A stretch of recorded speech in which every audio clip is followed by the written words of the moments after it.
진리의 사람, 타속 유형모는 누구인가? 9번째 시간입니다. 오늘은 스승의 전기를 쓰게 된 경위, 스승의 전기를 쓰게 된 경위라는 제목으로 말씀드리겠습니다. 내가 스승 유형모와 단사를 하게 된 것은 외면으로는 절교와 다름이 없지만 내면으로는 절교와는 다릅니다. 절교는 의절이지만 단사는 의승입니다.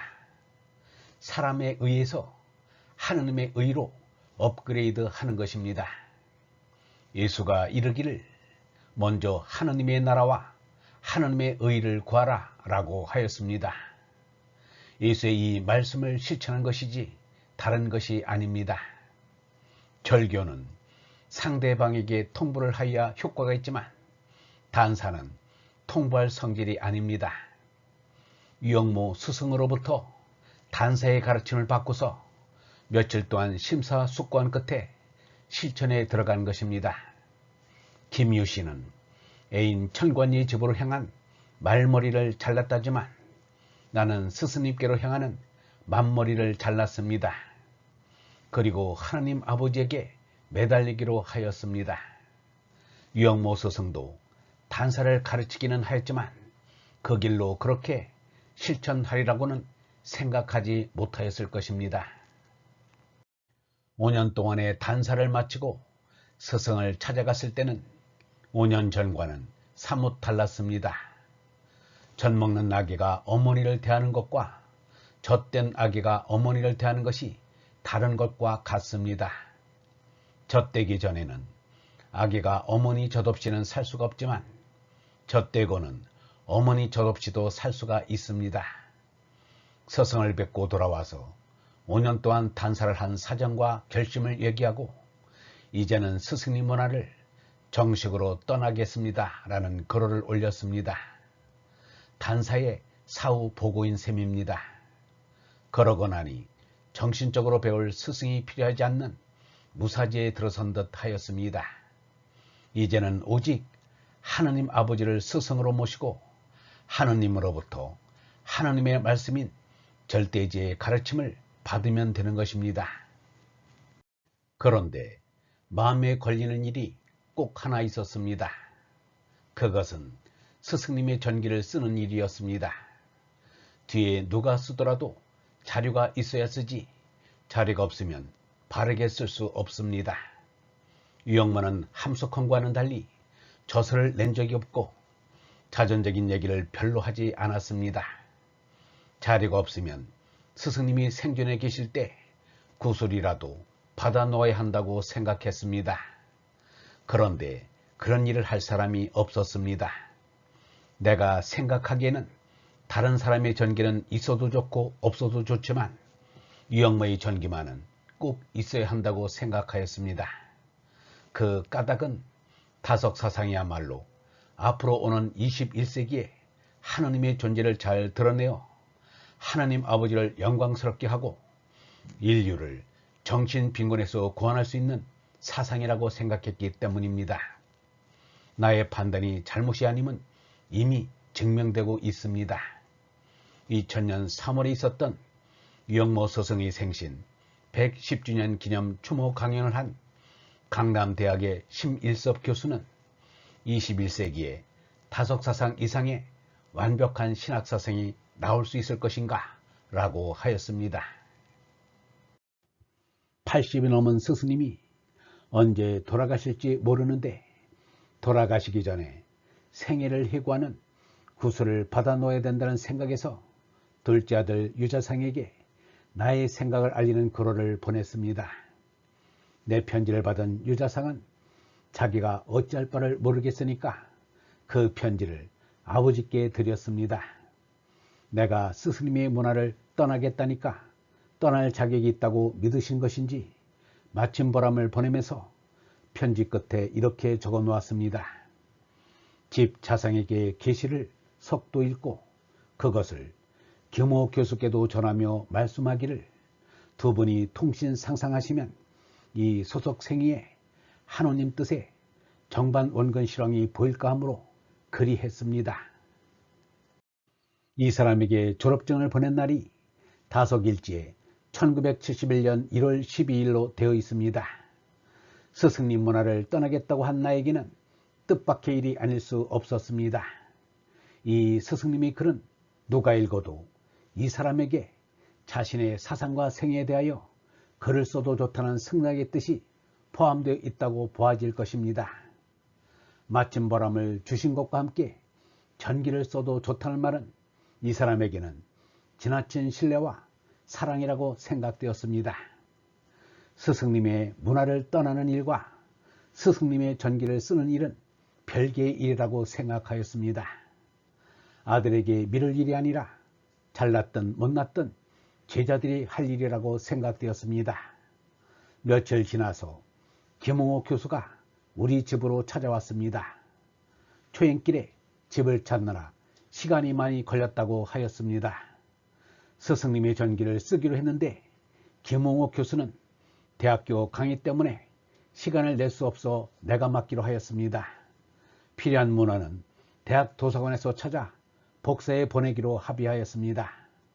첫 번째로 스승님의 말씀을 듣기로 한 것은 1971년 3월 13일 스승님의 생신날로 잡았습니다. 그날 두 사람이 스승님의 해고담을 듣는데 최태사가 찾아와 함께 들었습니다. 80년이 넘는 일생이 하루 이틀의 해고담으로 끝날 일이 아니었습니다. 틈나는 대로 내가 구기동을 찾았습니다. 뒤에는 스승님도 그 정도로 해두자면서 쑥스러워하였습니다. 이왕 하려면 힘닿는 데까지 철저하게 해야 되지 않겠습니까? 라고 하자 이 땅에서 철저한 것이 어디 있어요? 라고 하면서 웃었습니다. 접촉한 분들을 찾아서 만나고 다속일지를 베껴서 연구하고 스승님이 읽었던 책은 다 읽기로 하였습니다. 스승님이 전기 집필을 준비하는데 어느덧 10년의 세월이 흘렀습니다. 노자가 한 말 가운데 나 홀로 사람들과 달라서 어머니 먹기를 귀히 여긴다 라는 말이 있습니다. 여기에 귀식모의 새김이 문제가 됩니다. 거의 모든 역자들이 먹여주는 어머니 자연을 귀하게 여긴다고 풀이합니다.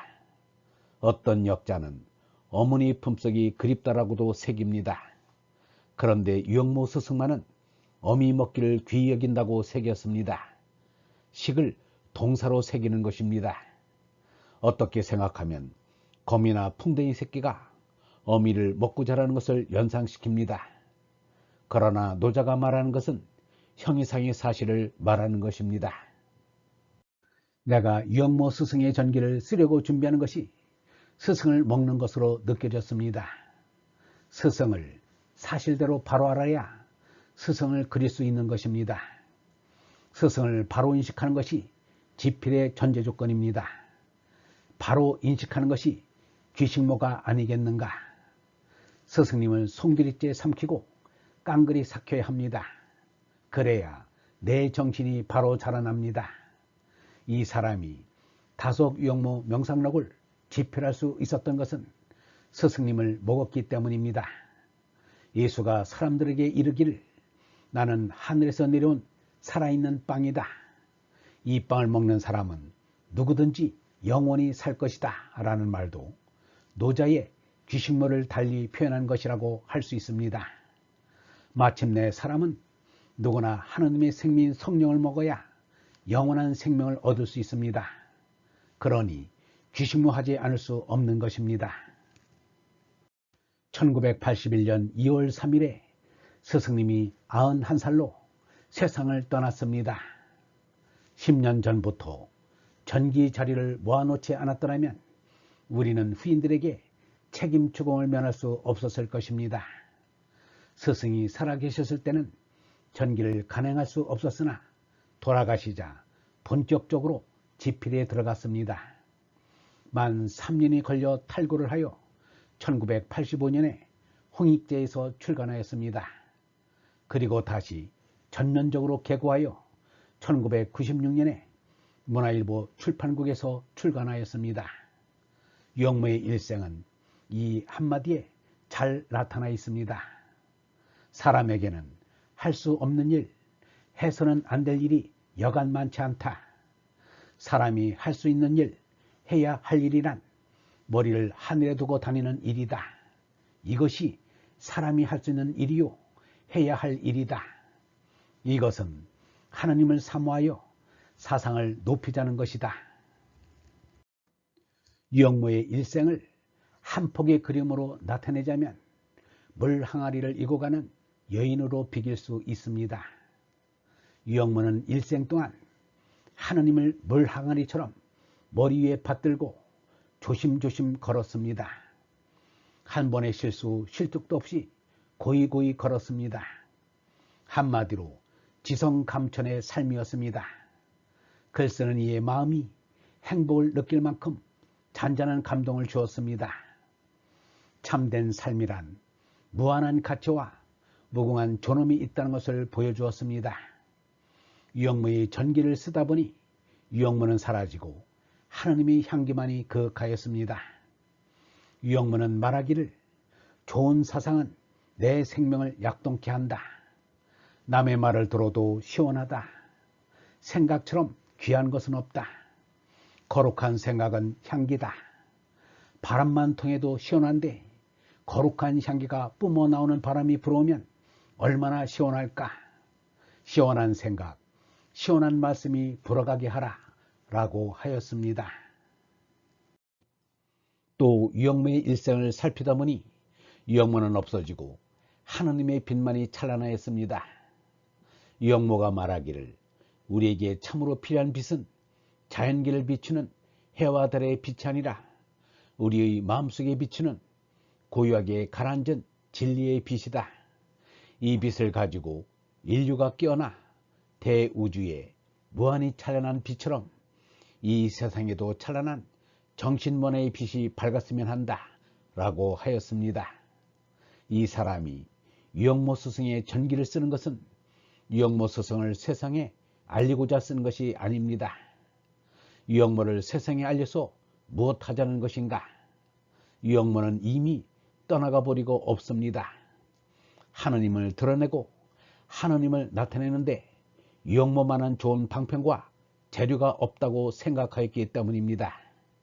유영모의 전기를 읽고 하느님을 알아야지 유영모를 알았다면 잘못 읽은 것입니다. 유영모는 하느님이라는 달을 가리키는 손가락입니다. 달을 보지 않고 손가락만 보는 이는 어리석은 이입니다. 대나무가 자라기 위해 마디가 있듯이 사람의 정신도 자라기 위해 마디를 이룹니다. 유영모는 15살에 정통신앙의 크리스천이 되었습니다. 그러나 23살에 정통 기독교를 떠납니다. 그렇다고 다른 종교로 개종한 것은 아닙니다. 다만 혼자서 여러 종교와 동서양의 철학사상을 섭렵하였습니다. 52살에 다시 예수에게로 돌아옵니다. 그러나 그 예수는 정통신앙의 예수는 아니었습니다. 하느님의 생명인 얼라의 예수였습니다. 몸 나르는 예수도 우리와 다름없는 사람인데 다만 하느님의 성령을 받아 얼라로 거듭났다는 것입니다. 예수의 몸이 그리스도가 아니라 예수의 얼이 그리스도입니다. 유영모도 죄나로 죽고 얼라로 솟나 하느님의 아들임을 느꼈습니다. 이것이 예수의 바른 가르침을 쫓는 것입니다. 얼번 여러분, 유영모의 전기를 읽는 것은 인간 유영모를 기리거나 유영모의 인생살이를 알기 위해서가 아닙니다. 유영모를 통하여 하느님을 바로 알고 하느님의 생명으로 거듭나기 위해서입니다. 사람들은 하느님의 놀라운 현존은 보지 않고 유영모의 신학적 사유만을 찬미하는데 그치고 있습니다. 그래서는 안 됩니다. 유영모의 사상은 하느님을 가리키는 손가락에 불과합니다. 유영모의 손가락은 처음부터 끝까지 하느님을 가리키고 있었습니다. 영성신학원 다석아카데미의 하는 소리였습니다.